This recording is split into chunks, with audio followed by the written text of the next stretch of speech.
Le 1er mars 1980, l'officier Bob Warner se prépare un café chaud pour affronter la nuit de travail qui l'attend. Avec un collègue, il est de garde au commissariat d'Ukiah, en Californie. Et ça lui plaît pas beaucoup, parce que Bob, c'est un gars qui aime l'action. Veiller derrière un bureau, ça l'ennuie profondément. Mais surtout, il est frustré, parce qu'il sait qu'il y a plus important à faire. Depuis plusieurs jours, toutes les unités du coin sont en alerte maximale à la recherche d'un certain Timothy White, un petit garçon de la ville qui a disparu en revenant de son école. Alors il passe le temps comme il peut, par exemple en lisant les derniers rapports pour se tenir à jour sur l'affaire. Et puis en levant les yeux, il semble halluciner. Il croit voir une petite tête blonde le regarder à travers la porte du commissariat. Il se dit que c'est sûrement la fatigue et que l'affaire commence vraiment à le peser. Mais en regardant à nouveau, il comprend qu'il y a bien quelqu'un. Un petit garçon qui tente d'ouvrir la porte du commissariat. Mais l'enfant prend peur, puis part dans la direction opposée. Bob saute de son siège et fonce dehors, tout en appelant du renfort sur sa radio. Arrivé sur le trottoir, il croise à nouveau son regard. C'est bien un petit garçon qui est planté là. Et il est en pleurs dans les bras d'une autre personne, un adolescent, qu'il fixe sans dire un mot. Bob ne le sait pas encore, mais il vient tout juste de retrouver Timothy White, disparu depuis plusieurs jours, mais aussi un certain Steven Steiner, disparu 7 ans plus tôt et que tout le monde croyait mort. Alors comment ils se sont retrouvés là? Comment ont-ils survécu? Qu'est-ce qui leur est arrivé? Aujourd'hui, vous allez tout savoir puisque je vais vous raconter leur histoire.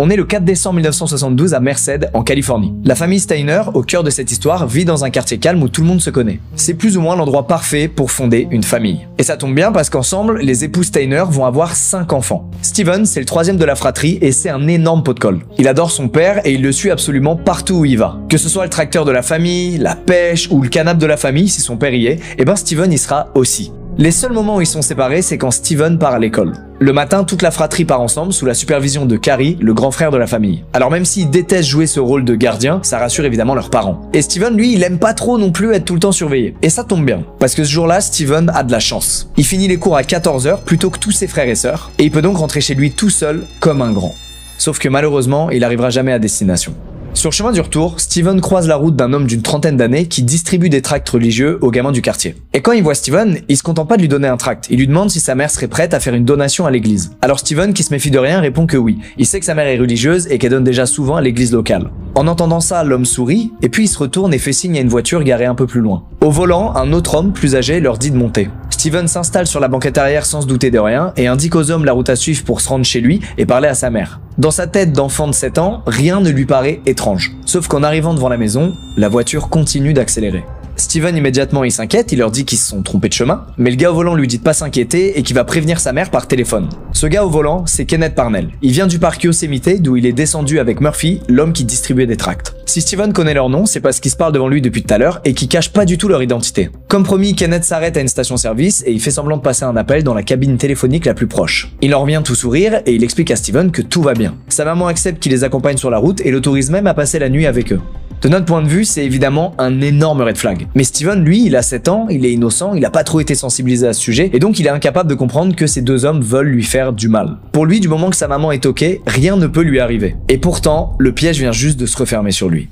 Mais il n'y a pas que Steven qui vient de se faire piéger, il y a aussi Murphy. C'est un collègue de Kenneth et ils bossent tous les deux au Yosemite Lodge, un hôtel situé au cœur du parc. En fait, Kenneth a compris que ce gars était super facile à manipuler et lui a fait croire qu'aujourd'hui, ensemble, ils allaient secourir un enfant. Ça fait des jours et des jours qu'il bassine Murphy en lui expliquant que les familles de Merced sont violents avec leurs enfants et qu'il en a eu la preuve en discutant avec l'une d'entre elles. Et Murphy, c'est un ancien enfant battu. Donc en apprenant ça, il est révolté et il accepte donc d'aider Kenneth à trouver un enfant et à le secourir. Le problème, c'est que Murphy, il connaît pas vraiment Kenneth. Alors oui, ils sont collègues, mais il sait rien de son passé. Et encore moins qu'en réalité, c'est un criminel extrêmement dangereux, déjà condamné il y a 20 ans pour des braquages, des évasions de prison et pour avoir abusé d'un enfant.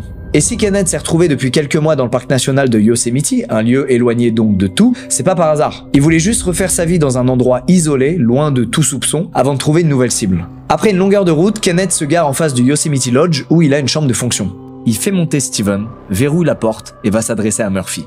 Murphy s'attend à se faire féliciter, mais il se passe tout l'inverse. Kenneth l'engueule et lui dit qu'ils sont tous les deux dans la merde. Que ce qu'ils viennent de faire va leur attirer beaucoup de problèmes. Et que s'ils veulent pas finir en prison, il a vraiment intérêt à garder le silence. Murphy, même s'il est très naïf, comprend qu'il vient de se faire piéger par Kenneth et que cette histoire de secourir un gosse était complètement bidon. Mais il a tellement peur d'aller en prison qu'il dit rien et n'avertit personne de la situation.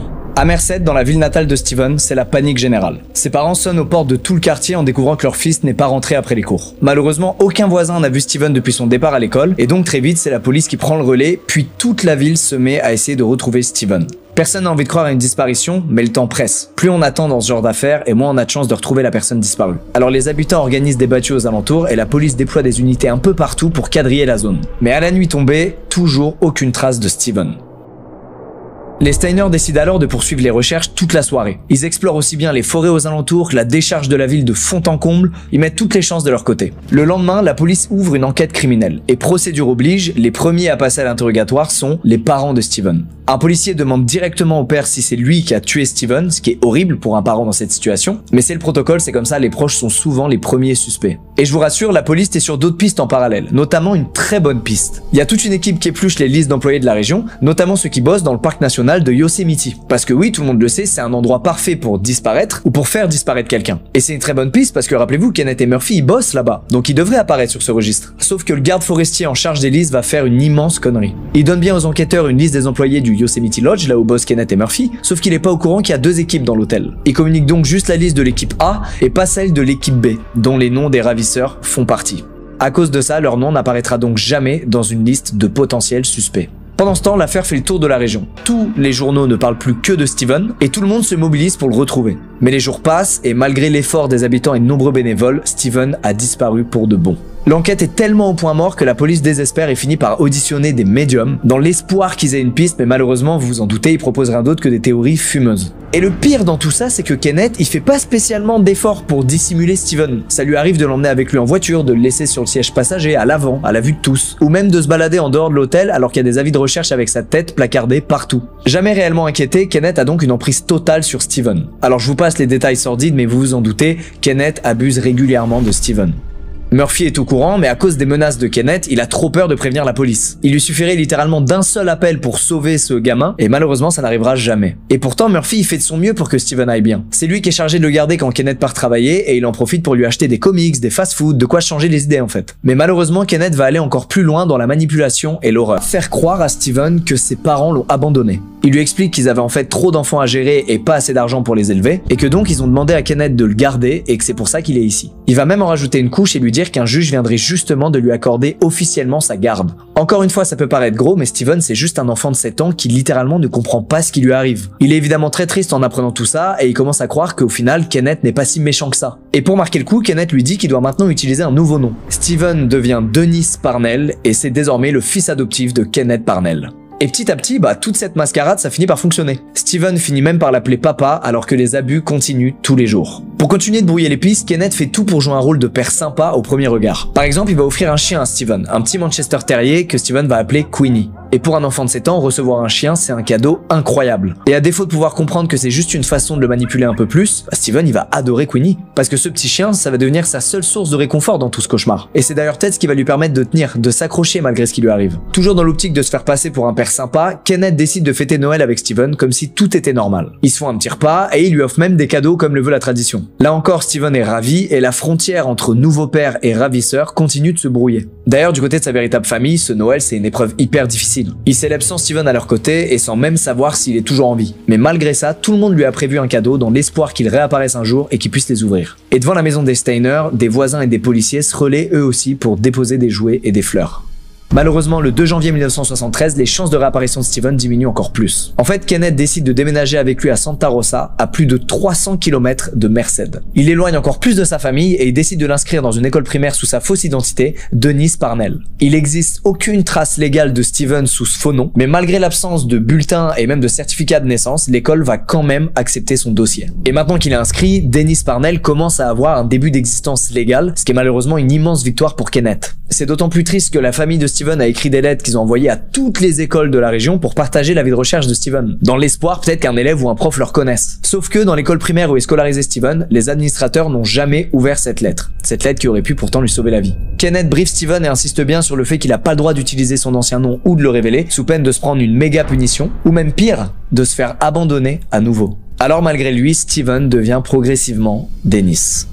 L'histoire aurait pu s'arrêter un an plus tard quand Steven décide de fuir. En fait, tout se passe très vite un soir où Kenneth dort. Steven en profite pour sauter de la fenêtre de leur maison et fuir à toute vitesse. Sauf qu'une fois dehors, il zone pendant de longues minutes dans les rues de la ville sans savoir quoi faire et où demander de l'aide. Et à force d'errer, il commence à avoir peur. C'est la première fois qu'il est livré à lui-même dans la nature, donc il se résigne à retourner chez Kenneth sans faire de bruit. Et ce sera sa seule tentative d'évasion. Les mois passent et Kenneth évidemment déménage à nouveau. Il sait que c'est dangereux de rester trop longtemps au même endroit puisque Steven se fait des potes et à force d'être en confiance avec ses potes, il risquerait de leur révéler sa véritable identité et son passé. Il met donc le cap sur une autre ville perdue de Californie pour tout recommencer à zéro. Steven a maintenant 10 ans et il fait beaucoup de conneries, ce qui est pas étonnant vu l'enfer dans lequel il vit. Ça lui arrive par exemple de prendre des allumettes et de foutre le feu à des trucs en pleine campagne. Il vole aussi régulièrement des choses dans des magasins, jamais rien d'énorme, c'est des bonbons ou des jouets par-ci par-là, sauf qu'un jour il se fait prendre la main dans le sac et le boss appelle la police. C'est la première fois de toute sa captivité que Steven croise un policier. C'est l'occasion rêvée pour qu'il puisse enfin s'échapper, il lui suffirait juste de tout raconter et il serait de retour chez lui le soir même. Sauf que les années de lavage de cerveau ont fait leur effet et la seule chose à laquelle pense Steven, c'est la réaction de Kenneth quand il apprendra qu'il a volé un jouet. À aucun moment, il pense à tout raconter à l'officier. On passe une nouvelle fois à 2 doigts de sa libération, mais ça n'arrive pas. Les années passent et les sévices se poursuivent. Kenneth déménage à nouveau et il se retrouve dans la ville de Comanche en Californie. Comme d'habitude, c'est un coin paumé qui plaît bien à Kenneth et ils y resteront 3 ans. Là-bas, Steven va enfin réussir à kiffer sa scolarité, il se fait plein de potes et il finit même par se sentir un peu chez lui parce que oui, c'est la première fois qu'il reste aussi longtemps dans le même établissement. Il vit un véritable calvaire chez lui, mais à l'extérieur, il a l'air d'avoir une vie tout à fait normale et d'être un garçon épanoui. Il rejoint l'équipe de football américain et il se trouve même une copine. Personne ne peut se douter que derrière ce gamin populaire, il y a en fait ce petit garçon que la famille Steiner cherche depuis des années. Mais alors pourquoi Steven fuit toujours pas son ravisseur, maintenant qu'il est libre et qu'il a plein de potes à qui parler, à qui se confier? Eh ben c'est parce qu'il est atteint du syndrome de Stockholm. Ça fait maintenant des années que Kenneth lui répète en boucle qu'il est son père, et ça fonctionne en partie. Même si Steven sait au fond de lui qu'il a toujours une vraie famille, il s'est attaché à son bourreau malgré ses abus. D'autant plus que Kenneth, il continue de jouer son rôle de père un peu cool. Il fait tout pour se mettre Steven dans sa poche. Il lui achète tout le temps des cadeaux super chers comme un scooter flambant neuf, des vêtements de marque ou des baskets que tous ses potes lui envient. Et au-delà de ça, il lui autorise globalement à faire tout ce qu'il veut. Il lui achète de l'alcool, de la drogue, il l'autorise à rentrer à n'importe quelle heure. Steven a vraiment une liberté absolue. Alors c'est une catastrophe en termes d'éducation évidemment, mais Steven c'est un adolescent et le fait de jouir d'une liberté aussi grande, ça lui plaît énormément. Et puis il y a aussi un dernier truc. Même s'il sait que les abus sont pas normaux et qu'il est une victime, il a vachement peur de révéler ce qui lui arrive. Parce que c'est une époque horrible sur ce sujet, c'est une époque dans laquelle on respecte pas du tout la parole des victimes. Autour de lui, les gens vont plus avoir tendance à se moquer de lui qu'à véritablement l'aider en fait. Le plus simple c'est donc qu'ils prétendent que tout va bien et de maintenir l'illusion d'une vie heureuse. Et c'est triste parce que de l'autre côté, ses parents, ils ont jamais abandonné. Ils continuent de le chercher. Ils s'arrangent toujours pour avoir au moins une personne à la maison par peur de louper l'un de ses appels. Son père part régulièrement fouiller des coins reculés et ça lui arrive même de prendre en filature des véhicules suspects. Les parents de Steven ont perdu goût à la vie depuis la disparition de leur fils et c'est ses frères et sœurs qui en paient les conséquences, eux qui avaient pourtant une vie si parfaite. De parents aimants, les Steiner deviennent malheureusement de plus en plus froids et distants avec le reste de la famille. Et celui qui souffre le plus de tout ça, c'est Carrie, le grand frère de la famille. Il a l'impression de grandir sans l'amour de ses parents et sans leur attention puisque c'est toujours Steven qui est au centre des discussions. C'est un peu normal au vu des circonstances, mais c'est super dur à vivre pour Carrie qui est en pleine crise d'adolescence. Alors il s'isole du monde et il se met à ruminer des idées noires à longueur de journée. Et le contraste entre les deux frères est super violent puisque d'un côté on a Steven qui vit en réalité un enfer mais qui en apparence est un type heureux et qui a une vie normale. Et de l'autre côté on a Carrie qui a tout pour vivre heureux et normalement et qui pourtant vit un enfer et n'a ni pote ni copine. Et en parlant de copine, Steven va beaucoup se rapprocher de la sienne et finir par réaliser le scénario que Kenneth craint, parler de son ancienne vie. Ça se passe lors d'une soirée alcoolisée où tous les deux sont complètement bourrés. Steven va se mettre à pleurer et à répéter en boucle qu'il veut revoir sa vraie famille, mais sa petite amie va juste penser que c'est des conneries et que c'est l'alcool qui lui fait dire n'importe quoi. Et en même temps, comment lui en vouloir? Personne peut s'imaginer que ce gars si bien intégré serait en réalité une victime d'enlèvement. Mais Kenneth sent que le vent commence à tourner, alors il déménage une nouvelle fois. Et cette fois, ils atterrissent vraiment au milieu de nulle part dans la ville de Manchester, en Californie. Alors déjà, Steven pleure tout le long du trajet en se disant qu'il va encore une fois devoir tout recommencer à zéro, se refaire des potes, retrouver une copine, se réintégrer dans un nouvel établissement. D'autant plus qu'en demandant des infos à Kenneth sur le lieu, il va apprendre qu'il y a littéralement personne à des kilomètres à la ronde. Ils vivront dans une minuscule cabane d'une pièce, complètement isolée du reste du monde. Tout ce qui reste à Steven, c'est Queenie, son chien qui l'accompagne depuis des années. À peine installé, Kenneth explique à Steven qu'il doit l'aider à trouver un nouveau garçon. Il rêve d'être un nouveau papa, donc il pourrait recueillir un gamin en détresse. Mais Steven comprend tout de suite que c'est une ruse, il comprend tout de suite les intentions de Kenneth, et cette fois, il se laisse pas faire. Il prétend chercher des garçons, mais il explique qu'à chaque fois il se prend des vents, ou que les gamins refusent de lui répondre. Tout ça dans le but de gagner du temps et d'éviter de faire une nouvelle victime. Mais malheureusement, Kenneth trouve un nouveau complice. C'est une connaissance que Steven a rencontrée dans son nouveau lycée et qui vient régulièrement chez eux pour boire de l'alcool. Kenneth lui promet $50 et autant d'alcool qu'il le désire en échange d'un garçon. Il part donc en chasse à plus d'1 heure de route de là, dans la ville d'Uka, et sur place il tombe sur Timothy White, un enfant de 5 ans qui rentre de l'école. Comme un flashback de ce qu'a vécu Steven, le complice lui demande de venir avec lui, mais Timothy refuse parce qu'on lui a toujours dit de ne pas parler aux étrangers. En voyant que l'inconnu assiste, Timothy se met à courir de toutes ses forces, mais l'ado part à sa poursuite et le rattrape rapidement. Il le tire jusqu'à la voiture de Kenneth et ils repartent tous en direction de la cabane. Personne n'a vu la scène et les parents de Timothy finissent par lancer l'alerte quelques heures plus tard. Après 1 heure de route, Timothy arrive à la cabane où il fait la rencontre de Steven. Et à peine arrivé, Kenneth lui annonce que ses parents l'ont abandonné et qu'il est son nouveau fils adoptif. Il lui teint les cheveux, lui donne un nouveau nom, bref, il s'apprête à lui faire vivre ce qu'il a fait vivre à Steven pendant toutes ces années. Et c'est un énorme déclic pour Steven. En voyant Timothy, il se revoit lui il y a 7 ans. Il revoit le petit Steven. La détresse est exactement la même, tout comme les mensonges que raconte Kenneth. Et à ce moment-là, tout devient clair dans sa tête. Il est hors de question que Timothy subisse le même sort que lui. La nuit tombe et Kenneth part bosser comme à son habitude. Ça fait des années qu'il fait confiance à Steven, alors il lui demande juste de s'occuper de Timothy, sans se douter que ce soir-là, il fera preuve d'un courage exceptionnel qui changera à jamais leur destin.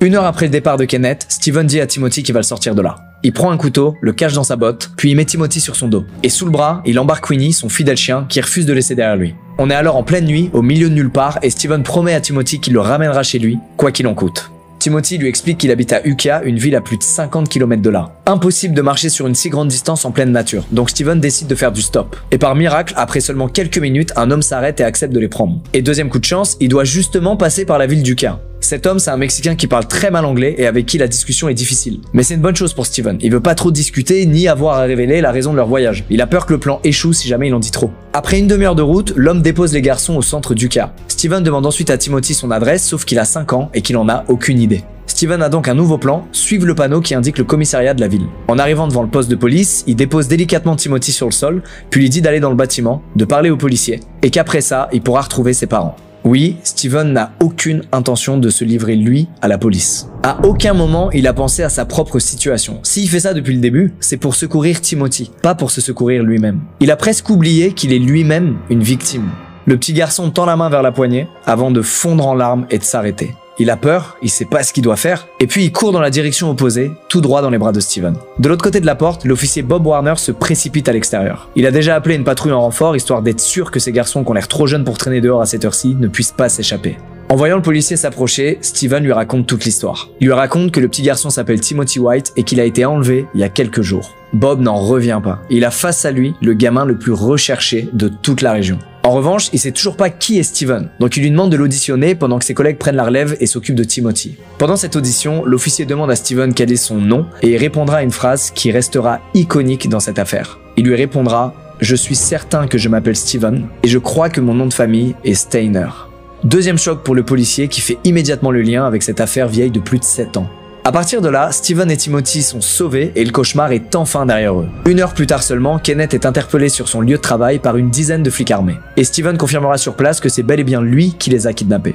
Les flics vont quand même faire un énorme misplay en mettant Steven et Kenneth dans la même pièce pour qu'ils confirment que c'est bien son ravisseur. Et c'est un événement traumatisant pour Steven qui n'a aucune envie de se retrouver face à son ravisseur maintenant qu'il l'a dénoncé et qu'il a plus que jamais peur de lui. C'est tellement intense qu'il va finir par hurler de toutes ses forces avant de quitter la pièce en courant. Kenneth lui bouge à peine et il dissimule rien parce qu'il sait qu'il est foutu. Comme d'habitude dans ce genre d'affaires, l'entourage de l'accusé refuse de croire que quelqu'un de si sympa en apparence aurait pu commettre des choses aussi horribles. Et l'entourage de Kenneth n'échappe pas à la règle. Le lendemain matin, plusieurs hélicoptères de grands médias survolent la ville et l'affaire s'apprête à faire le tour des États-Unis tant elle est exceptionnelle. Depuis tout ce temps, tout le monde pensait que Steven était mort et non seulement il est pas mort, mais en plus, il revient en héros. À plusieurs centaines de kilomètres de là, dans sa ville natale, des dizaines et dizaines de journalistes se rassemblent devant la maison des Steiner. Tout le monde veut assister à ce dénouement inespéré. Et surtout, c'est un soulagement énorme pour les Steiner qui retrouvent enfin leur fils disparu. Imaginez leur joie, eux qui continuaient de déposer un cadeau pour Steven au pied du sapin chaque année à Noël, eux qui n'ont jamais cessé d'y croire malgré les statistiques qui jouaient en leur défaveur. Et ce qui touche tout le monde aussi, c'est la relation que Steven a avec Timothy, c'est-à-dire qu'ils se connaissent que depuis quelques jours et pourtant on dirait qu'ils se connaissent depuis des années.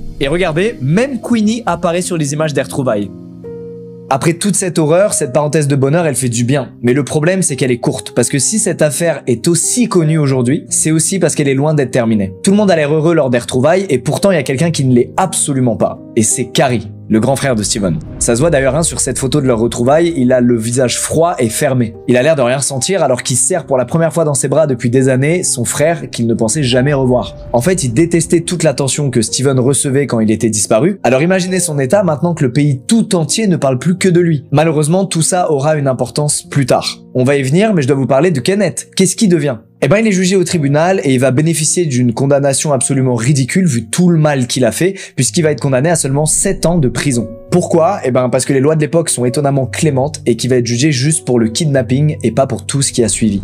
En passant, on apprend pendant l'audience que Kenneth a lui aussi eu une enfance désastreuse, remplie d'abus et qu'il allait si mal psychologiquement qu'il a tenté quand il était gamin de retirer toutes ses dents avec une pince. Tout ça n'excuse en rien ce qu'il a fait évidemment, mais ça permet de mieux comprendre le monstre qu'il est aujourd'hui. En parallèle, Murphy aussi est jugé et il prend une peine plus légère que Kenneth. Ce qui attriste d'ailleurs Steven qui est persuadé que Murphy est tout autant une victime que lui et qu'il a été manipulé par Kenneth. D'ailleurs, il l'appelle toujours oncle Murphy et il n'oublie pas toutes les petites attentions qu'il a eues à son égard pendant sa captivité. Pendant ce temps-là, la famille va de plateau télé en plateau télé pour raconter leur histoire et ils finissent même par passer sur Good Morning America qui est l'une des plus grosses émissions américaines de l'époque. Sauf que derrière cette célébrité soudaine, vous savez très bien ce qui se passe et ça ne va pas échapper à la règle. Il y a un retour à la réalité qui est extrêmement dur à gérer pour la victime particulièrement. En fait, Steven, il sait pas du tout comment se réadapter à la vie normale. Ça fait des années qu'il a été élevé par un taré sans recevoir la moindre éducation. Il pouvait faire ce qu'il voulait, boire, se droguer, sortir n'importe quand. Mais Steven, lui, il comprend pas pourquoi on lui interdit toutes ces choses auxquelles il a accès depuis maintenant plusieurs années. Et pour rien arranger à la situation, ses parents refusent de se faire aider pour traverser au mieux cette épreuve. Pour eux, il n'y a pas besoin d'aide de psychologue pour gérer ça. Voilà, et Steven, il a juste besoin de l'amour d'une famille aimante et ça ira. C'est aller avec tous leurs autres enfants et Steven ne fera pas exception à la règle. C'est la mentalité de l'époque, on sous-estime les problèmes psychologiques et on sous-estime une aide extérieure à quel point elle peut faire du bien et débloquer ce genre de situation. Ou du moins aider.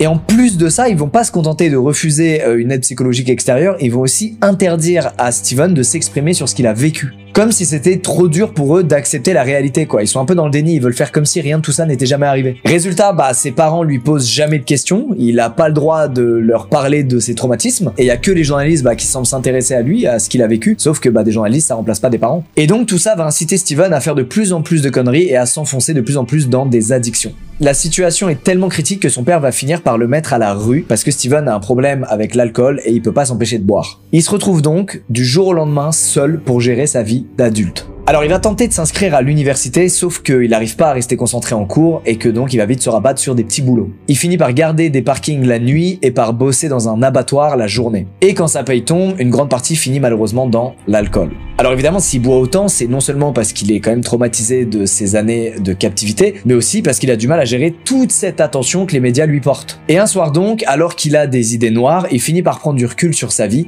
et il a un déclic. Il sait au fond de lui que les journalistes disparaîtront jamais et qu'il va devoir apprendre à vivre avec. Alors plutôt que de les subir, il va essayer d'en faire une force. Et si cette exposition médiatique lui permettait de sauver la vie d'autres enfants? Du jour au lendemain, Steven change complètement de vision sur tout ça. Il se dit que plus il racontera son histoire, plus il sensibilisera les US aux risques sur les enlèvements et à comment protéger les enfants. Alors ça y est, il rate plus une seule occasion de donner une interview. Il se retrouve même à donner des conférences dans les écoles de la région pour sensibiliser les enfants, les profs et aussi les parents d'élèves. Et ce simple changement de perspective là, en fait, ça va changer toute sa vie. Il commence à renoncer à l'alcool et aux drogues et en 1985, il rencontre Jodie qui va devenir la femme de sa vie. Ensemble, ils auront 2 enfants et autant vous dire qu'avec ce qu'il a vécu, Steven ne les quittera jamais des yeux. Et maintenant qu'il est père de famille, Steven il comprend que c'est des responsabilités en plus et tout ce qu'il veut c'est assurer un max pour ses enfants. Il trouve donc un job dans une pizzeria et cette fois il s'y tient. Il en a marre de changer de taf tous les 2 mois alors il se donne à fond et ça marche. Ses supérieurs sont hyper contents de lui, il est ponctuel, il travaille dur, bref c'est un employé exemplaire. Et à côté de ça, il va y aller encore plus fort dans ses efforts de sensibilisation sur tous ces sujets autour des enfants, puisqu'il va carrément militer pour faire pression sur le Sénat américain. Et devinez quoi? Ça marche. La Californie, grâce à la médiatisation de l'histoire de Steven et à son combat pour éveiller les politiciens, va adopter des lois bien plus dures sur tout ça.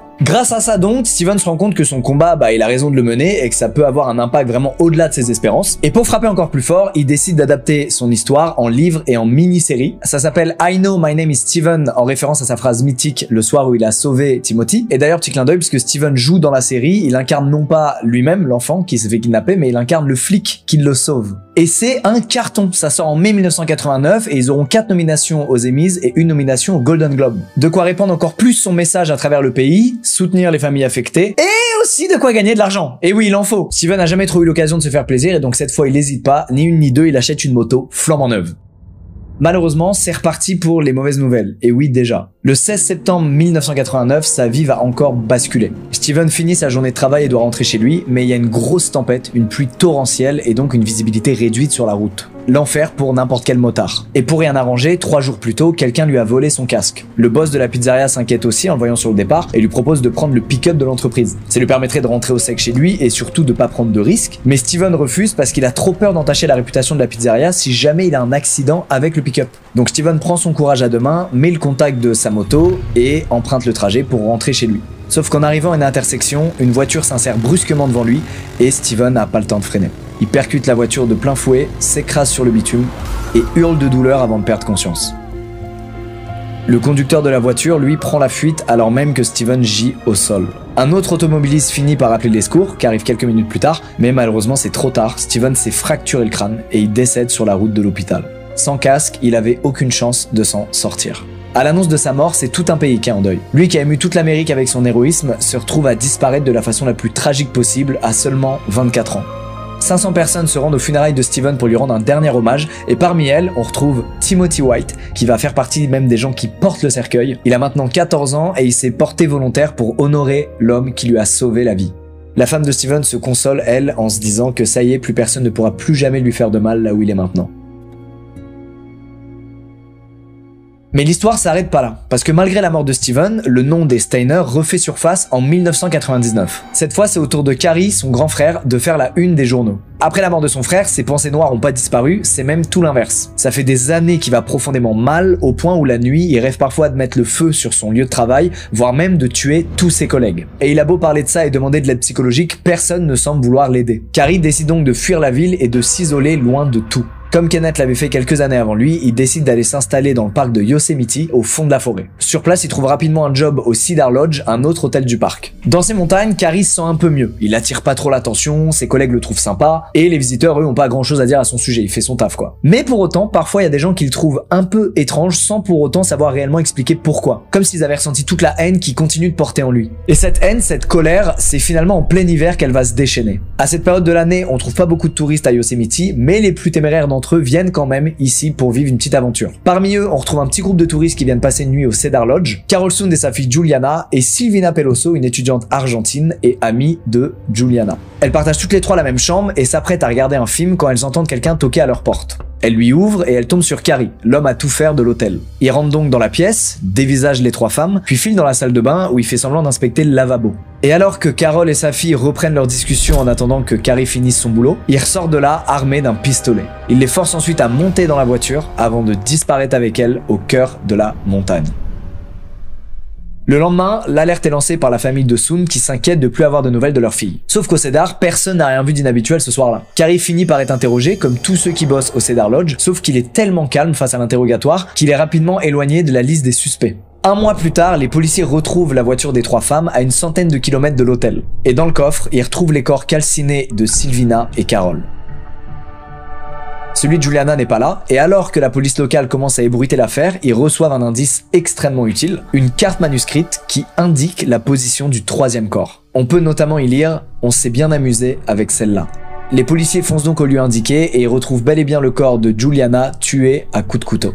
Deux individus avec un lourd casier judiciaire et qui rôdaient dans le secteur sont arrêtés dans la foulée, mais c'est une fausse piste. Et Carrie, lui, est toujours pas dans le viseur de la police. Il continue de vivre et de travailler sur place sans jamais attirer les moindres soupçons. Aucun de ses collègues ne peut s'imaginer qu'il est l'auteur de cet affreux triple meurtre. Quelques mois plus tard, c'est une nouvelle femme, Joy Armstrong, qui disparaît sans donner de nouvelles à sa famille. Faudra quelques jours avant que les enquêteurs tombent sur son corps, abandonné le long d'une rivière, et tué, elle aussi, à coups de couteau. Sauf que cette fois, la police tient enfin un indice. Ce témoin aurait vu un van bleu devant la cabine de Joy, juste avant sa disparition. Et rapidement, les enquêteurs ils identifient ce van bleu comme étant celui de Carrie Steiner. Un enquêteur du FBI le retrouve à son travail, et il cherche en fait à l'auditionner en tant que témoin potentiel, pas en tant que suspect. Sauf qu'en le voyant, Carrie lève les mains comme pour se rendre. L'agent trouve ça super bizarre évidemment, mais met ça sur le dos du stress. Des fois, quand ils arrêtent des gens stressent tellement qu'ils ont une réaction très chelou. Sauf qu'en arrivant au commissariat, Carrie avoue tout presque immédiatement. Et avant même que le policier réalise ce qui se passe, Carrie avoue également le meurtre des 3 autres femmes du parc. Alors c'est un choc et en même temps un jour de chance pour l'officier qui s'attendait pas à des révélations aussi brutales, mais c'est surtout un choc pour toute la région. Des années après la mort de son frère, Carrie vient donc de salir le nom que Steven a fait briller tout au long de sa vie. Pendant son procès, Carrie se morfond. Il dit qu'il aimerait revenir en arrière, mais que malheureusement c'est impossible. Il aimerait aussi pouvoir dire au juge pourquoi il a fait tout ça, sauf qu'il en sait rien. Et à aucun moment il va parler de son frère et sur l'impact que son histoire aurait pu avoir sur lui. Pour ces 4 meurtres, il est condamné à mort par le tribunal, sauf qu'aujourd'hui encore, il est toujours en prison. Et justement, c'est plus tard, en prison, qu'un journaliste arrivera enfin à le faire parler. Carrie lui avouera qu'il avait déjà des idées sombres depuis tout petit, bien avant l'enlèvement de son frère, et on saura jamais vraiment à quel point ce qui est arrivé à son frère aura eu un impact sur lui et l'aura poussé ou non à commettre ces meurtres. Quoi qu'il en soit, cette affaire va motiver les habitants de Myrcide à rendre hommage à Steven pour laver son honneur. Ils vont donc militer pour que le plus gros parc de la ville soit renommé en Steiner Park. Malheureusement, ça donnera rien, la mairie refuse puisqu'elle a peur que ce nom soit associé à Carrie plutôt qu'à Steven. Et puis au début des années 2000, c'est Kenneth qui va refaire parler de lui. Son aide à domicile vient de prévenir la police parce qu'il lui aurait proposé un peu d'argent en échange de lui trouver un petit garçon. Comme un air de déjà-vu. Rassurez-vous, l'histoire ne va pas se répéter puisque la dame va immédiatement prévenir la police, qui vont lui proposer de porter un micro caché lors de sa prochaine rencontre avec lui et de faire en sorte qu'il redise son plan à l'oral. Kenneth va réitérer sa demande, cette fois sous l'oreille d'une demi-douzaine de policiers, qui procèdent immédiatement à son arrestation et qui le menottent dans les minutes qui suivent. Et vous vous souvenez quand je vous ai dit que les règles avaient été durcies grâce au travail de Steven? Eh ben ça va vraiment payer, y compris pour son propre ravisseur qui du coup là se fait prendre la main dans le sac. Cette fois Kenneth est condamné à 25 ans de prison ferme sans possibilité de faire appel. Il finira sa vie derrière les barreaux. Alors, on arrive presque à la fin de l'histoire, mais il faut quand même que je vous parle une dernière fois de Timothy. Depuis toutes ces années, il a grandi, bien grandi, et il va reprendre le flambeau de Steven. Il va lui aussi donner des conférences pour sensibiliser les familles sur les risques d'enlèvement, et il va même s'engager en tant que shérif à Los Angeles. Pour lui, c'est un peu comme une façon de payer sa dette envers Steven en sauvant des vies à son tour. Et c'est magnifique de voir que ces deux enfants qui ont vécu une véritable épreuve ont quand même tout fait derrière pour essayer de faire le bien autour d'eux. Malheureusement, cette histoire finit mal pour tout le monde et Timothy n'échappe pas à la règle. Alors qu'il s'épanouit dans son rôle de shérif, qu'il a fondé une famille, que tout le monde l'apprécie, il décède malheureusement d'une embolie pulmonaire à l'âge de 35 ans. Oui, encore une mort tragique. C'est comme ça que finit cette histoire, c'est la déprime, on va pas se mentir, mais ce qu'il faut retenir, c'est quand même le positif. En 2010, à Myrcide, donc la ville natale de Steven, le fameux parc est entièrement rénové et en son centre est placée une statue à l'effigie de Steven et Timothy. On y voit le jeune Steven donner la main à Timothy, une scène qui sera désormais gravée à jamais. Une belle manière de s'assurer que les générations futures de Myrcide connaissent leur histoire et découvrent leur courage. C'est la fin de cette histoire et comme vous êtes très nombreux à la regarder, j'en profite pour vous rappeler qu'en France, il y a un numéro, le 119, qui est le service d'accueil téléphonique national pour l'enfance en danger. Et donc c'est le numéro à appeler pour signaler un enfant disparu ou maltraité. C'est le numéro à appeler si vous-même vous êtes un enfant et que vous pensez être victime de maltraitance. Voilà, je le rappelle au cas où, je sais que j'ai une grosse visibilité avec ces vidéos-là. Dans le pire des cas, vous l'avez en tête. Dans le meilleur des cas, ça servira, j'espère. Merci encore d'avoir regardé la vidéo et à très vite pour d'autres. Ah, attendez. Avant de passer sous ces fameuses lampes rouges, j'aimerais vous parler de ma boule à Z. C'est à cause de vous, c'est bon? C'est entièrement à cause de vous et des dons que vous avez fait aux events. J'ai tenu parole, j'ai tout perdu. Je n'ai même plus de blond. Et je n'ai plus de couverture pour ma calvitie. Faites chier, quoi. Ça gagne du terrain. Bon, trêve de plaisanterie. Il est temps de passer à des histoires que vous adorez. Aujourd'hui, 2 autres histoires trouvées sur Let's Not Meet. Alors, je sais que vous êtes beaucoup à m'envoyer pas mal de liens de threads qui se passent sur Twitter. Le problème, c'est que vous êtes beaucoup à m'envoyer les mêmes threads pour la raison simple et évidente qu'en fait, ils ont déjà énormément tourné. Donc, du coup, je vais pas faire une vidéo dessus alors qu'ils ont déjà tourné, que vous les avez déjà lus. Même si vous aimez bien quand c'est moi qui raconte et quand vous avez pas à lire et quand vous avez les petites images d'illustration. Mais voilà, je préfère vous raconter des histoires qui sont un peu scred, qui datent parfois même de plusieurs années, comme l'une de celles que je vais raconter aujourd'hui. Mais au moins, vous découvrez une histoire, vous êtes dedans et vous écoutez pas juste un mec raconter une histoire que vous avez déjà lu. Voilà, c'est un peu chiant ça quand même, on est d'accord. Alors aujourd'hui on est sur 2 histoires et pas 3, mais c'est 2 histoires plutôt longues qui utilisent la même mécanique. J'espère que vous allez pas passer la soirée seule, j'espère que vous avez des voisins autour de chez vous, j'espère que vous regardez pas ça en étant dans votre maison de campagne. Auquel cas, ça va être compliqué pour vous aujourd'hui. Bref, commençons pour la première histoire assez badante, celle de Billy. Billy a emménagé il y a pas très longtemps dans un quartier en construction en Australie. Quartier en construction, ça veut dire qu'il y a des maisons qui ont fini d'être construites mais d'autres qui sont encore en construction. Et parfois vous savez les chantiers sont en pause, etc. Donc bref, il y a des quartiers dans lesquels pendant plusieurs années il y a très peu de maisons en fait par rapport à la taille du quartier. Billy a eu le temps de se balader pendant des semaines dans son quartier avec son chien. Il a un chien qui a son importance dans cette histoire comme à chaque fois. À part sa maison à lui, il y a une seule vraie maison qui a l'air d'être en fin de construction. Et d'après ce qu'il a pu comprendre, Billy, personne n'y habite. Donc il est vraiment tout seul sol. Petit détail, à quelques centaines de mètres de la maison de Billy se trouvent des champs avec une grande colline. Et les champs et cette colline appartiennent à l'État. Voilà, donc personne n'est autorisé à construire ici et le terrain est même délimité par de grandes barrières qui font tout le tour. En gros, personne n'a le droit d'aller là. Bref, le contexte est posé. Maintenant, passons aux choses bizarres qui commencent 2 mois après que Billy ait emménagé. Il se réveille un matin sous le son d'un violon. Il n'y a pas spécialement prêté attention au début parce qu'il s'est dit tout simplement que ça y est, il avait enfin des voisins et que, souvenez-vous, la maison en construction en face de chez lui avait peut-être enfin reçu ses habitants. Donc Billy, quasiment sûr de lui, check si c'est le cas. Et en poussant le rideau, qu'est-ce qu'il voit? Personne dans la maison d'en face. Ça ne venait pas du tout de là où il y avait de grandes chances qu'il y ait des gens. Sauf que je vous le rappelle, tout le reste c'est des terrains avec que dalle dessus, donc il est comme un combi. À partir de là, tous les 2 jours, il se passe la même chose. C'est-à-dire que Billy se réveille à cause du bruit d'un violon. Et au bout de 45-50 secondes, le son de violon disparaît et Billy se rendort. Bon, déjà, je sais pas comment il a fait pour pas être stressé par ça. Genre vraiment, tu te réveilles à cause du bruit d'un violon. Ça arrive une fois. La deuxième fois, tu te lèves avec une hache dans les mains et tu hurles la chose suivante: qui joue du violon? Bon, rassurez-vous, malgré tout, au bout de plusieurs jours, un matin, Billy se réveille une énième fois sous le bruit du violon et il se dit: bon, vas-y, peut-être je vais check quand même par la fenêtre, voir si je vois quelque chose. Et il voit, en haut de la fameuse colline dont je vous ai parlé, entourée par des champs, une silhouette de quelqu'un avec un violon. On est le matin, très tôt, le soleil est en train de se lever, donc il n'y a pas une grosse luminosité ambiante. Mais Billy distingue cette silhouette et surtout, il arrive à distinguer un détail important. La silhouette fait comme une sorte de valse, c'est-à-dire qu'elle tourne lentement en cercle tout en jouant du violon. Chacun ses activités et ses passe-temps, moi je vais pas critiquer ça. Billy va ensuite quitter la personne des yeux pour ramasser son petit journal du matin. On parle donc de 10 secondes, mais pendant qu'il regarde plus la personne, le bruit de violon s'arrête. D'accord? En toute logique, notre ami relève la tête pour regarder la silhouette qu'il a vue au loin. Et effectivement, la silhouette ne joue plus du violon, ne danse plus et est parfaitement immobile en regardant dans la direction de Billy. Les deux restent comme ça pendant, d'après les propos de Billy, 30 secondes. Et puis, il décide de rentrer dans sa maison et d'arrêter ce petit jeu de regard parce que c'est quand même un peu creepy. Mais bon, jusque-là, rien de grave, rien de bizarre. Comme je dis, chacun a ses kiffs. S'il y a des mecs qui veulent jouer du violon en dansant au milieu de la nature, bon bah, ainsi soit-il. Tant qu'ils ne réveillent pas à 7 h du matin, bordel. Sauf que, après ce matin-là, il y a des trucs plus creepy que ça qui commencent à arriver autour de la maison de Billy. Il remarque qu'il y a des empreintes de pas sur les propriétés environnantes, mais c'est pas ces empreintes de pas à lui et il les a jamais vues avant. Bon, ça reste juste des empreintes de pas. Tout le monde ici, tout comme Billy, suppose que ça venait probablement de gens qui venaient d'un autre quartier d'habitation, un peu plus loin que celui de Billy, pour X raisons. Mais au truc un peu bizarre, il a aussi entendu des bruits de pas autour de chez lui, comme si quelqu'un se baladait dans sa rue. Alors qu'il n'y a rien dans sa rue, je le rappelle, tout est en construction. Au travail, il a aussi reçu des appels où quand il décrochait, la personne qui a appelé raccrochait immédiatement. Enfin bref, c'est plein de petits éléments comme ça mis bout à bout qui sont un peu chelous. Mais Billy il se dit, ça reste des empreintes de pas, il y a des chantiers un peu par ici. Bon voilà, il trouve en tout cas une explication rationnelle à tout ce qu'il voit. Et c'est le réflexe humain, le réflexe que t'as raison d'avoir dans le 99% des cas. Mais quand t'es dans le 1% des cas comme Billy, il fallait rester en alerte et rester vigilant. Dans sa maison, Billy il a un bureau dans lequel il passe pas mal de temps puisqu'apparemment c'est un gros gamer, il passe beaucoup de temps sur les jeux vidéo. Bref, ce soir-là, il est en train de jouer et il décide d'aller prendre à boire dans son frigo, situation classique. Et en revenant vers son bureau, il voit par la fenêtre de toutes petites lumières. Il comprend pas ce que c'est, donc il se rapproche de la vitre. Il colle quasiment son nez contre la vitre pour fixer ces deux petites lumières sans comprendre ce que c'est. Lorsqu'il réalise que c'est pas des lumières, il y a des yeux qui sont là à 1 mètre de Billy en train de le fixer à travers sa fenêtre. Et notre ami a tellement eu peur, et c'est la première fois que ça arrive dans un thread je crois que je raconte en vidéo, que ses muscles l'ont lâché en fait. Il est tombé par terre après avoir réalisé qu'il y avait un visage, quelqu'un qui l'observait là de l'autre côté de sa vitre.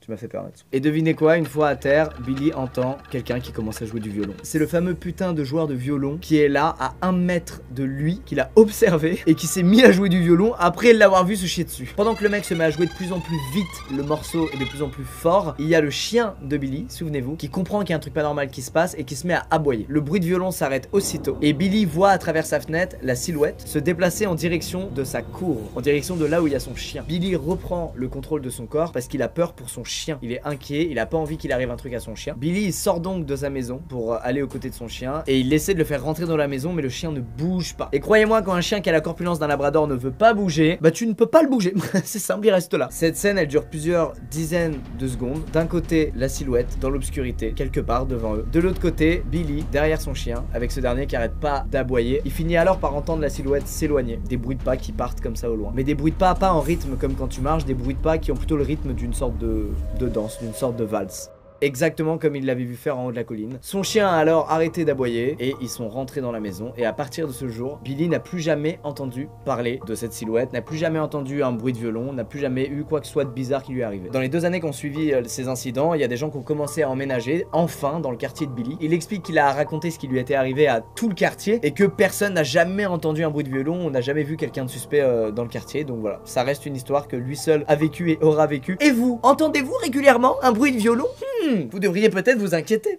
Bon, j'espère que cette histoire vous a plu. La deuxième est tout aussi badante et en fait c'est un peu la même mécanique et j'ai été un peu sensible à ces mécaniques là la personne est la seule à vivre le truc relou et horrible et effrayant et du coup les gens à qui elle en parle, si elle ose en parler, peuvent douter de ce qu'elle dit en fait puisqu'elle est la seule à l'avoir vécu. Bref, la deuxième histoire c'est celle de Sabrina. Sabrina elle est vendeuse dans un magasin de vêtements de grande renommée. Elle explique qu'elle a pas le droit de par son contrat de dire le nom et elle y travaille dans la partie stock livraison. En gros c'est l'arrière-boutique, c'est là où tu reçois les vêtements avant de les mettre en rayon, donc tu les reçois dans des colis et puis tu comptes le stock, tu comptes le nombre de produits, etc. On est quelques semaines avant Noël et Sabrina demande à ses supérieurs si elle peut faire quelques heures sup pour avoir plus d'argent pour offrir de plus beaux cadeaux de Noël à ses proches. N'est-ce pas une personne fantastique? Sabrina étant en temps partiel, son responsable lui propose plutôt que de la faire venir à des jours où elle ne travaille pas habituellement, et tout simplement de la faire travailler plus longtemps les jours où elle vient travailler. C'est-à-dire qu'au lieu de finir à midi, elle finira à 19 h. Son responsable lui explique même que comme elle a 3 ans d'ancienneté, il lui fait confiance et il est sûr qu'elle assurera la bonne fermeture du magasin le soir. C'est maintenant que l'histoire commence. Il est 20 h, tous ses collègues ont terminé le travail, ils partent tous de la boutique et du coup Sabrina ferme derrière eux le devant de la boutique pour que plus personne du grand public ne puisse rentrer faire des achats. La musique du magasin est éteinte, la plupart des lumières aussi, et Sabrina elle est dans la réserve au 2e étage et elle est en train de mettre des cintres en place pour le lendemain réceptionner des colis et mettre les fringues directement sur les cintres parce que comme c'est l'approche de Noël, ils reçoivent beaucoup de stock dans cette période là les magasins, donc elle prépare tout ça. C'est quelqu'un qui travaille bien. Pendant qu'elle met les cintres, elle lève la tête puis elle voit qu'il y a une peluche qui est posée entre deux bouts de bois devant elle. Bon pour le moment on s'en bat les couilles de ce détail, mais il va servir plus tard à quelque chose. Elle a branché son iPod à une paire d'enceintes qui est dans la réserve parce que vous connaissez c'est toujours plus cool de taffer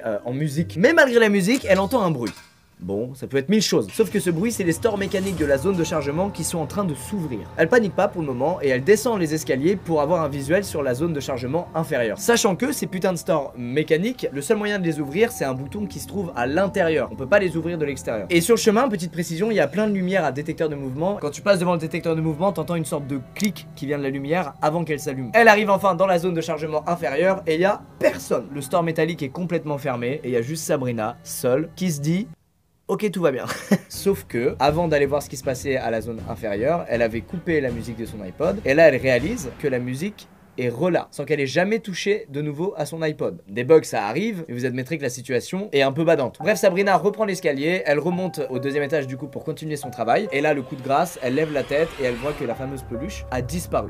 À partir de ce moment, elle a plus de doute, elle sait qu'il y a quelqu'un qui est là. Elle ne sait pas qui, elle ne connaît pas ses intentions, mais elle sait qu'elle est pas seule. Sabrina part alors en courant et se réfugie dans les toilettes pour femmes, non loin de là, et plus particulièrement dans l'une des 4 cabines que contiennent les toilettes pour femmes. À partir de là, Sabrina considère qu'il n'y a plus de danger imminent, qu'elle est seule dans cette pièce, et elle se met alors à réfléchir pour trouver une solution en fait à ce qui lui arrive. Elle essuie son front avec son avant-bras gauche et en tournant la tête, elle a vu un visage par terre revenir en direction de la cabine qui est à côté de la sienne. La personne qui est dans le magasin est rentrée dans les toilettes pour femmes et cette personne vient de checker dans la cabine à côté de la sienne et a donc vu où était Sabrina. Le visage qu'elle a vu correspond à celui d'une personne apparemment vieille, au teint gris et avec beaucoup de rides, qui aurait les dents noires et les lèvres légèrement abîmées puisqu'elle saignait comme si la personne s'était auto-mutilée. Sachant que l'intrus se trouve dans la cabine à côté de la sienne, elle lui hurle d'aller se faire foutre tout en mettant des gros chassés dans la porte de sa cabine, puis elle prend une grande respiration et elle décide de sortir de la cabine et de tracer de l'autre côté du magasin. Heureusement pour elle, rien ni personne ne s'est interposé dans sa charge vers la sortie du magasin. Elle sort alors la clé du magasin, elle déverrouille la porte et elle explique que c'était pas une tâche facile vu qu'elle était dans un état de panique total et que ses mains tremblaient beaucoup. Et une fois sortie du magasin, elle se dirige vers la clé qui permet, vous savez, de faire descendre le rideau métallique du magasin. Le suspense dure un peu et Sabrina décide de regarder par-dessous le rideau métallique au moment où il arrive très proche du sol et elle revoit une nouvelle fois cette personne debout au milieu du magasin avec cette fois la peluche dans la main. Sabrina se barre en courant dans la rue et une fois sur la rue principale, elle prend son portable, pas son iPod qui était toujours dans le magasin mais son portable et elle appelle la police pour leur dire qu'elle pense que quelqu'un est entré par effraction dans son magasin et qui s'y trouve encore. Et malheureusement, il ne trouve personne. Et le lendemain matin, Sabrina retourne au taf, il y a la police, il y a son responsable de magasin, mais il n'y a pas de news de cet intrus. Voilà, on n'a pas de news, on sait pas qui c'était, pourquoi il était là. Sabrina va donc dans le stock pour récupérer son iPod qu'elle avait pas pris en partant du magasin la veille et elle voit que la fameuse peluche est de retour entre les deux morceaux de bois du stock. Et depuis ce jour, comme pour notre amie Billy, elle a plus jamais eu aucune news de cette personne. C'était un one shot, c'est tombé sur elle, elle a eu 0 chat. Elle s'en est jamais vraiment complètement remis, elle reste un peu effrayée maintenant le soir quand elle se retrouve seule dans le magasin ou quoi. Et surtout, elle se pose la fameuse question, putain mais c'était qui et qu'est-ce qu'il voulait en fait? Est-ce qu'il venait pour voler des vêtements? Est-ce qu'il venait juste pour trouver un endroit où passer la nuit? Qui était cette personne en fait? Voilà, c'était nos 2 histoires du jour, j'espère qu'elles vous ont plu, elles étaient très longues longue mais très sympa. Je pense que je vais me diriger plutôt maintenant vers des histoires un peu plus longues, un peu plus complètes que des histoires très courtes, parce que bah j'ai besoin de ça pour être dedans moi et pour que ça me fasse quelque chose. Sinon c'est pas assez contextualisé, donc j'arrive pas trop à me mettre à la place de la personne et donc j'ai pas trop peur. Bref, je ne serai jamais vendeur dans un magasin. En tout cas, je ferai pas les fermetures. Si YouTube se termine, je ferai pas les fermetures. Et si vous emménagez quelque part, faites en sorte que tout soit bien construit et qu'il y ait des voisins dans le quartier, hein, c'est plus agréable. Je suis chaud pour que l'espace commentaire de cette vidéo, de ce thread là, ce soit des gens qui racontent un peu leurs expériences du genre. Genre si vous étiez seul à la maison et qu'il s'est passé quelque chose, ou alors seul sur votre lieu de travail et qu'il s'est passé quelque chose. Je trouve ça assez intéressant. Moi je suis très sensible à cette mécanique. Elle me fait vraiment du mal. Je vous dis à bientôt dans une prochaine vidéo. Nouvelle saison de vidéos. L'année dernière, vous avez plus qu'aimé les threads Reddit et surtout les threads horreur. Quand je tombais sur des threads Twitter, je me disais, oh, ils vont tous m'harceler pour que je le fasse. Et ça ratait pas, je recevais 10 000 messages. Aujourd'hui, on va pas aller sur Twitter pour trouver un thread qui est en fait une fiction. Tous les threads Twitter qu'on a fait, c'était des fictions à chaque fois, qui étaient hyper cool, mais c'était des fictions. On va retourner sur le subreddit Let's Not Meet, où je le rappelle, les gens ils racontent des trucs pas très cool qu'ils ont vécu, pas forcément paranormal, mais des trucs très flippants, très creepy. On en avait déjà fait plusieurs, mais il y avait pas des nouvelles histoires qui étaient genre folles, qui étaient transcendantes, qui nous mettaient dans tous nos états, qui nous donnaient envie de ne plus dormir pendant un mois. Et ben aujourd'hui, je les ai ces histoires. Elles datent de quelques années toutes celles-là, mais je suis allé piocher très loin pour les trouver. Mais elles sont horribles. Laissez-moi vous raconter l'histoire de John. Je la déteste. John vit en Floride et ce que je vais vous raconter, c'est passé 3 semaines après l'ouragan Irma. Qu'est-ce qu'on en a à foutre, me direz-vous? Bah vous allez voir, ça a son importance. Quelques mois auparavant, il a divorcé avec sa femme. Il a donc emménagé dans un nouveau quartier, qui est un quartier fermé dans lequel chaque maison appartient au même propriétaire ou à la même société de location. C'est un petit quartier, il y a environ 15 maisons et elles sont toutes autour d'un lac artificiel. Comme c'est un petit quartier, tout le monde se connaît, il y a régulièrement des fêtes, des petits barbecues qui sont organisés, tout le monde y va. Mais pas John, qui est très déprimé de son divorce et qui préfère pas trop aller à des événements sociaux comme ça. Mais il s'est quand même fait un pote, c'est son voisin d'à côté, qui s'appelle Steve et qui est un ancien Marines. Ça met en haleine, n'est-ce pas? Moi j'ai été happé par ce texte. Bon, on en vient au cœur du sujet. John, il a une fille qui s'appelle Alice, qui vit avec sa mère, mais qui tous les week-ends va chez son père, chez John, pour le voir. La chambre d'Alice est celle qui fait face au lac, donc la fenêtre de la chambre d'Alice est face au lac elle aussi. Et ça aussi aura son importance plus tard. Petite précision, je rappelle que dans les fenêtres aux US, t'as souvent une moustiquaire, vous savez, un filet, donc on peut pas passer à travers puisqu'il y a la moustiquaire qui bloque. Bon, John explique que comme tous les papas du monde, il est fou amoureux de sa petite fille, il compte les jours, la semaine, parce qu'il a hâte d'être le week-end et de la voir. Et il a la haine qu'il y a eu l'ouragan Irma parce que ça l'a empêché de voir sa fille pendant 3 semaines. Bref, Irma est passé, le courant revient à la normale, tout le monde a re de l'électricité, a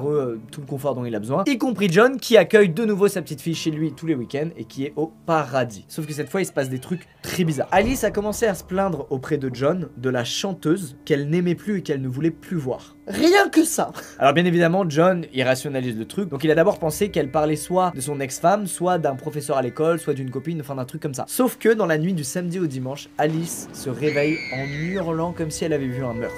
Il n'y a rien de pire pour un père que ça, je pense. Le coup de pression est total. John, héroïque, court dans la chambre d'Alice pour voir ce qui se passe. Il allume la lumière et il voit sa fille cachée sous sa couette en train d'hurler. Alors il lui demande ce qui s'est passé et Alice répond de la pire manière possible. Elle montre un coin de la chambre du doigt et elle dit « Regarde ».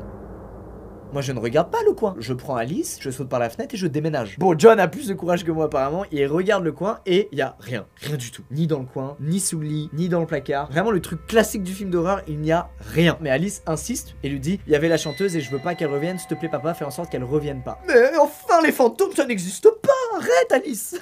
John s'est dit que c'était une mauvaise nuit, ça arrive, il y a des nuits on fait plein de cauchemars, du coup il l'autorise à dormir avec lui. Et pour le moment il réalise pas à quel point c'est grave ce qui se passe. Mais il a quand même de l'instinct parce que le lendemain, il va faire un truc très malin, il va aller acheter un babyphone. Vous savez, c'est comme des micros en gros. Il y a un micro dans la chambre du gamin et le parent entend tout ce qui se passe dans la chambre. Il achète ça juste pour rassurer Alice, pour lui dire que voilà, il entendra tout ce qui se passe et que s'il y a le moindre problème, il sera là en 1 seconde et qu'elle n'a plus à s'en faire ou à avoir peur ou à être stressée par cette histoire. Les babyphones sont installés, Alice s'endort, elle fait une nuit calme et paisible, tout se passe bien. Et John pense que tout ça, ça appartient maintenant au passé et que ça n'arrivera plus. Quelle erreur! Le week-end d'après, Alice ne peut pas venir chez John parce qu'elle est tombée malade. Elle a chopé un petit virus qui traînait à l'école. Et tant mieux d'ailleurs. Je pensais pas dire ça un jour, mais tant mieux qu'elle soit tombée malade. Samedi soir, 2 h du matin, John se réveille parce qu'il y a du bruit, une voix féminine qui fredonne des comptines dans le babyphone. Il est bien réveillé, il ne rêve pas et il entend quelqu'un fredonner des comptines dans la putain de chambre de sa fille. Il explique qu'il a été pris d'une peur totale et encore plus lorsqu'il a entendu la personne dire la phrase suivante: Alice, es-tu réveillée? John, il saute de son lit et il verrouille la porte de sa chambre parce qu'il sait que sa fille court pas un danger puisqu'elle n'est pas là. Elle est restée chez sa mère parce qu'elle était malade. John prend son portable, il appelle son voisin Steve qui kiffe les armes à feu et qui est un ancien Navy, je vous le rappelle, et il lui explique qu'il entend une meuf chanter des berceuses dans la chambre de sa fille. Steve, il part au quart de tour, il sort de chez lui. À partir de là, John sort enfin de sa chambre, il court devant pour rejoindre Steve et il voit Steve en train de pointer avec une arme une meuf qui est accroupie par terre et qui était la meuf qui s'amusait à chanter des berceuses dans la chambre de sa fille. Toutes les fois où Alice a dit à John qu'elle voulait plus que cette personne vienne chanter des berceuses, etc., etc. C'était pas des cauchemars, c'était bien réel. Il y a bien quelqu'un toutes ces nuits qui s'est infiltré chez John et qui a chanté des trucs à sa fille. C'est horrible, tu dois dire putain ma fille elle était en danger, elle m'a prévenu mais je l'ai pas cru. Tu dois culpabiliser comme jamais, c'est horrible. Alors qui était cette personne? C'était Jean, la femme du mec qui entretient le quartier. C'est une meuf qui fait des patrouilles pour assurer la sécurité des gens du quartier. Et du coup, quand ils l'ont grillée et qu'ils lui ont dit qu'est-ce que tu foutais, elle s'est défendue en disant non mais je faisais une patrouille, j'ai cru voir quelqu'un entrer dans la chambre de votre fille. Alors que bien entendu ces patrouilles elle les fait pas du tout à 2h du mat, hein, elle les fait le soir bien avant 2h du mat. Enfin bon voilà, une rencontre extrêmement creepy qui a dû se traduire par un gros sentiment de culpabilité pour John et c'est ça qui est horrible dans cette histoire. C'est vraiment ton enfant te dit un truc et tu rationalises mais non t'inquiète tout va bien t'inquiète, sauf qu'il avait raison. Et du coup tout ça a fini par l'installation de barreaux à la fenêtre de la chambre de Alice pour que ça n'arrive plus jamais. C'est triste d'en arriver là mais je pense que quand ça t'arrive tu mets des barreaux, tu mets de l'acier, tu mets tout ce qu'il faut pour être tranquille. Bref ça décale de 6 ans et demi environ le moment où j'aurai un enfant. Alors laissez-moi maintenant vous raconter l'histoire de Tom qui est une histoire qui va vous être un petit peu plus familière parce que ça s'est passé dans les bois et il a vécu ce qu'aucun d'entre nous n'a envie de vivre. Je sais pas si vous êtes déjà allé camper en forêt, en colonie ou juste de par vous-même parce que vous avez envie de vous taper un petit kiff. Forcément on a peur, il y a plein de petits bruits partout, ça fait flipper et parfois même on fait des rencontres cheloues. Tom décide d'aller camper en forêt avec 3 de ses potes, Bennett, Kyle et John. C'était peut-être même le John de l'histoire d'avance, il a vraiment pas eu de chance dans sa vie. Il explique que c'est un délire qu'ils font pour renouer les liens. Chaque année ils vont en forêt, ils vont camper parce que depuis qu'ils sont plus à l'université bah ils se voient beaucoup moins mais ça leur manque. Le premier jour tout s'est passé nickel, ils arrivent, beau soleil, ils mettent en place le feu de camp, les tentes. Le soir ils boivent un petit peu de trucs non alcoolisés parce que c'est meilleur pour la santé et ils vont dormir en ayant passé une merveilleuse journée. Bref tout va bien, y a rien à dire. Le lendemain pareil, toute la journée tout se passe bien, ils arrivent en milieu de soirée et là ils font un petit jeu pour s'amuser que je trouve un peu atypique mais bon. Ils se plaquent au sol en boucle et ça les fait marrer. Et dans la bataille en plein délire de potes, John se fige et dit aux autres vous avez entendu?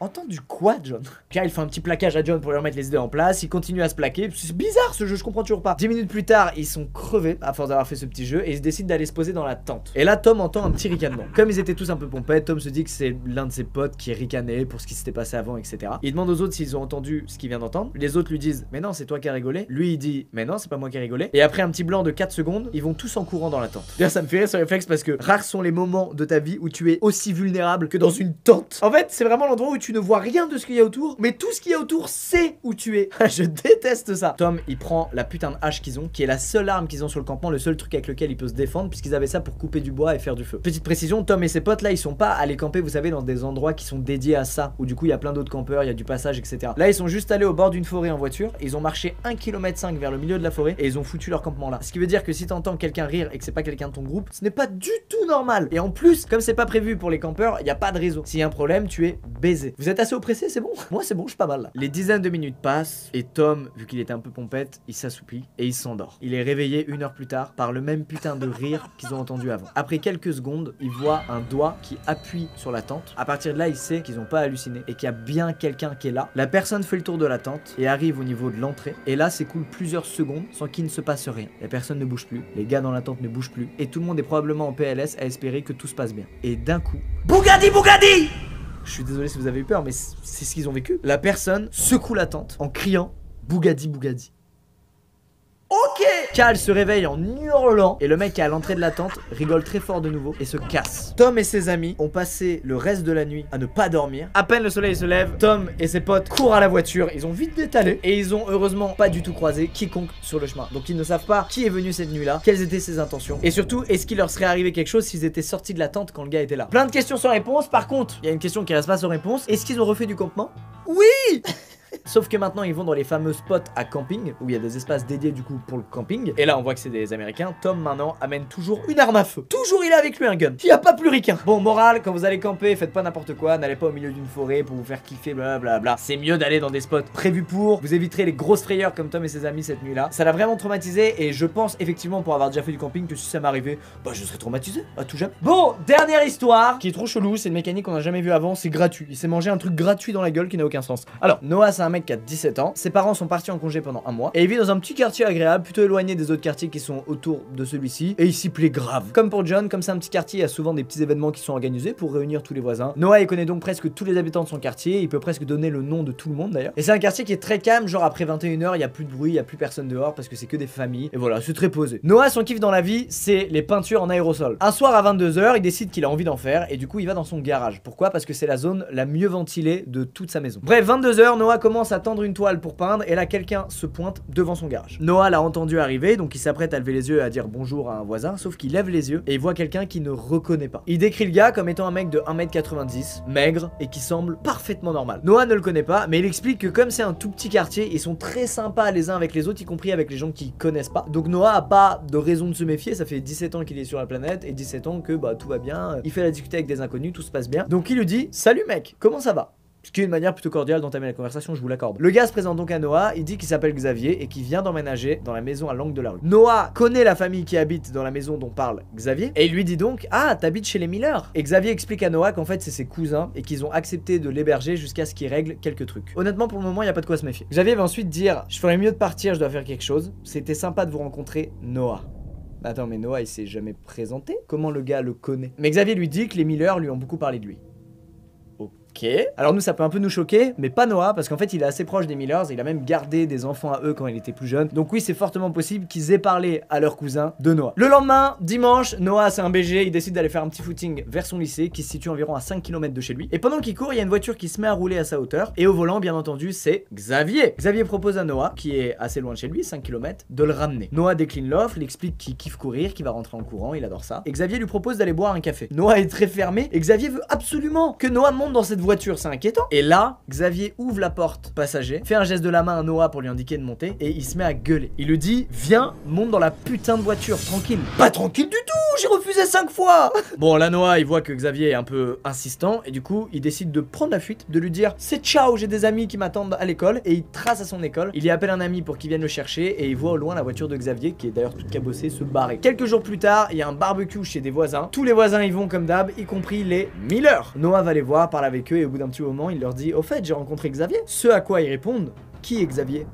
Les Miller ne connaissent aucun Xavier et encore moins un certain Xavier qui aurait emménagé chez eux et qui serait leur cousin. Donc le mec que Noah a déjà vu 2 fois est un pur mytho. Dans le quartier, il y a un voisin qui est policier qui s'appelle Paul et du coup, les Miller et Noah vont prévenir Paul de ce que Noah a vécu. Paul peut pas faire grand chose, il dit juste à Noah de l'appeler s'il le croise, s'il le voit au loin, s'il y a le moindre problème qu'il hésite pas. Il s'engage aussi à faire des patrouilles pendant plusieurs semaines dans le quartier en espérant tomber sur ce fameux Xavier et découvrir quelles sont ses intentions en fait, parce que c'est un gros mytho. À partir de là, pendant 2 semaines, plus aucune nouvelle de Xavier. Noah ne le croise plus, ne le voit plus, il pense que c'est du passé, qu'il s'est définitivement barré avec sa voiture qui a bossé, sauf que non. Un soir, Noah rentre assez tard de chez un ami, il va dans sa cuisine, commence à se faire à manger, et là il entend quelqu'un qui frappe à la porte. Dans le doute, il regarde dans l'œil de la porte, et qui y voit? Ce cher Xavier. Il sait que Noah est là puisqu'il l'a entendu venir vers la porte d'entrée, et du coup il lui dit qu'il s'excuse, qu'il voulait pas s'énerver, qu'il passait une mauvaise journée, et bref qu'il a merdé. À ce moment précis, Noah se chie totalement dessus, il aimerait hurler et dire à Xavier de dégager, le menacer d'appeler la police, etc. Sauf qu'il y a rien qui sort. Vous savez, c'est ces moments horribles où tu sais ce qu'il faut faire et tu le fais pas parce que t'es tétanisé par la peur. C'est horrible. Xavier enchaîne, lui répète qu'il s'excuse et il lui demande d'ouvrir la porte. Il lui dit qu'il lui fera aucun mal, il veut juste que Noah il ouvre la porte. D'ailleurs, il essaie de l'ouvrir lui-même, sauf que la porte est verrouillée, donc il peut pas rentrer. Comme la dernière fois en voiture, il se met à s'énerver, il se met à crier sur Noah pour qu'il ouvre la porte. Et pendant ce temps-là, Noah il est derrière la porte et il est tétanisé. Il est là à se faire crier dessus par un mec qu'il connaît pas, qui essaie d'entrer chez lui par effraction. C'est quoi cette situation de merde?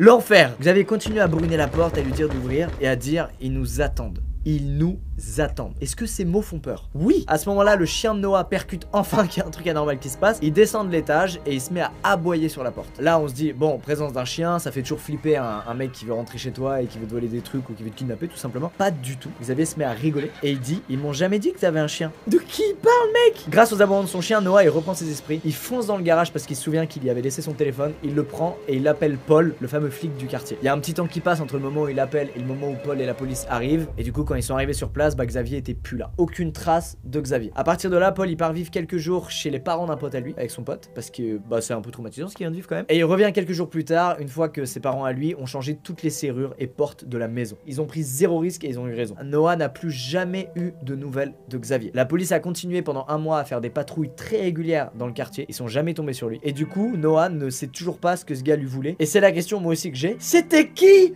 Bordel! Qui fait ça?